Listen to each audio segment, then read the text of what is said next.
Alright, today I'm going to be reviewing the ANDPUDS 1/4 inch torque wrench. It is a 20 to 240 inch-pound click-type torque wrench, and that's 2.3 to 27.1 Newton meters. It goes in increments of 20, so 20, 40, 60, 80, you get the deal. But the little adjustable piece goes up by 2s, up 20, but let's say you're at 40, right? And you need to get to, let's say 50, just turn it all the way to 10, and then boom. You're in between the 40 and the 60, obviously, that's 50. All right, so according to their description on Amazon, it has a 3% accuracy. It's a dual direction. It has a 5-degree arc swing, and it's a 72 tooth ratchet, and it has a quick release. Now with it, they do include some Allen sockets from, let's see, I haven't looked at these. It's a 3 all the way to 810, and the number's right there on the body. And then on the torque bit side, it's a T25, T27, and most likely a T30. Yep, T30. And then on the socket size, you go from 8 millimeters all the way to 15. And you have some adapters, 1/4 inch to 3/8, and 3/8 to 1/4 inch. And I'm guessing that's the 4-inch extension right here. So to adjust it, you just pick the number you want to go to. So pull down the little locking tab here. You get to your set number, and then it clicks into place. If you want to go, let's say I'm at 34 foot or inch-pounds, and I wanted to go to 35, that's not locked in place in between the 14 and the 16. So you have to hold it in place, I guess, but not a big deal. Got it specifically for small screws on these Volkswagen Audi cars that have low torque settings, mainly the oil cooler, which I think were 5 foot-pounds of torque, and can't really get to those, especially in that tight space there. The only thing I can get in there to tighten them to spec was this little torque wrench, and so pick this up for that. Going to be using all the valve cover bolts too, which are also low torque, and going to be using them right now to torque up the nuts on the downpipes. They're, I think, 18 foot-pounds of torque, which ends up being 221 inch-pounds. And you'll see it's very tight spots there that I need 1/4 inch fits to get into. A 1/4 inch 12 millimeter socket with a 1/4 inch swivel U-joint. Can't do it with 3/8 because tolerances down there are tight. So stick around for that. All right, so I got the downpipe somewhat installed. I just need to torque down these nuts. As you can see, not much room back here to work with. And once I get that 12 millimeter socket on there, I'll show you guys what the problem is. Removing and installing downpipes on the B8 S4 is somewhat of a pain in the ass. The driver's side is a lot easier than the passenger side because of this part of the transmission here. This is where the shaft goes that turns the front wheels. So these S-type wrenches, I've posted about them before, and here is where they come in hand. So to tighten or remove this bolt here, you need a swivel, and a 3/8 won't fit because of the clearance between, I guess, you know, the socket and the swivel and the downpipe. Can't get a 3/8 in here. So with a swivel, 1/4 inch and a swivel, you can get to them. And this is where this 1/4 inch torque wrench is going to come in handy. So 18 foot-pounds, here we go.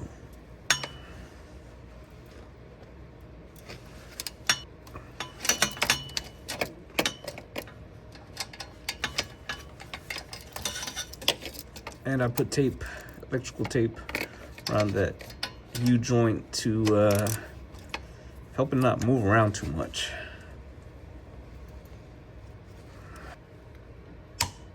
There you go.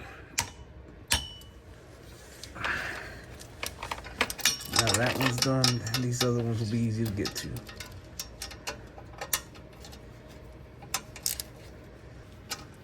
See how the socket can barely get in there? Or I can barely get in there with the socket because of the flex joint here on the downpipe. So 1/4 inch is your friend.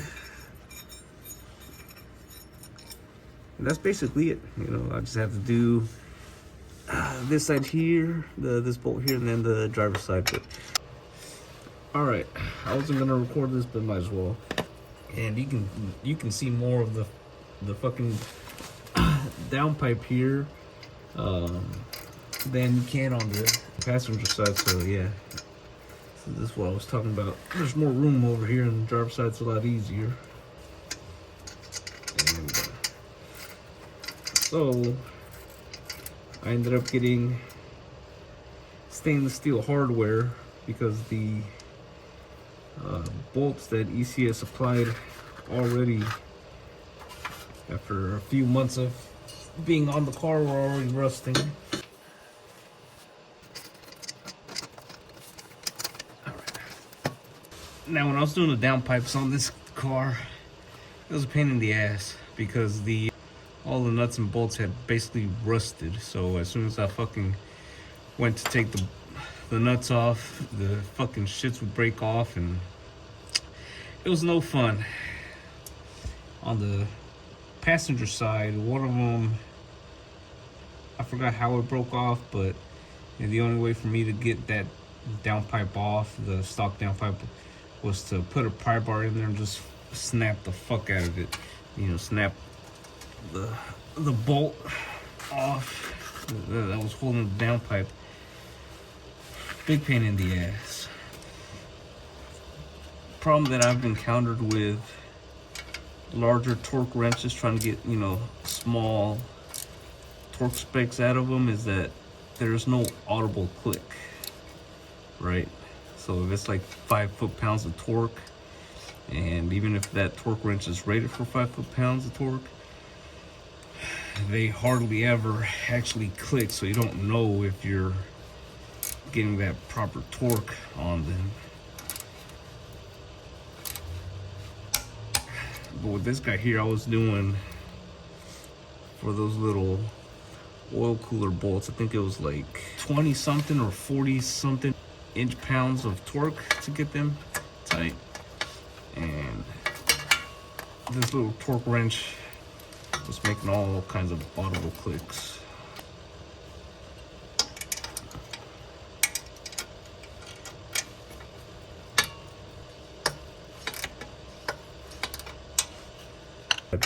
This little torque wrench, pretty cool. I love it.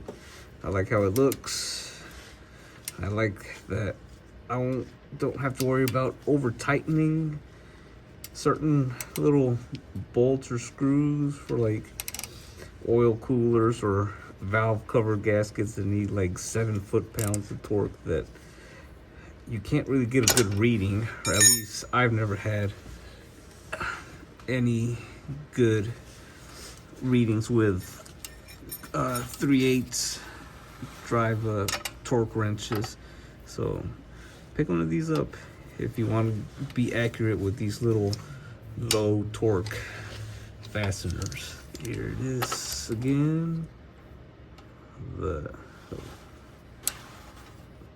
ANDPUDS 20 to 240 inch-pound torque wrench. Put the links down below. I'll put links down to these S-type wrenches that are also a lifesaver, and I'll catch you guys in the next one. So here's the startup.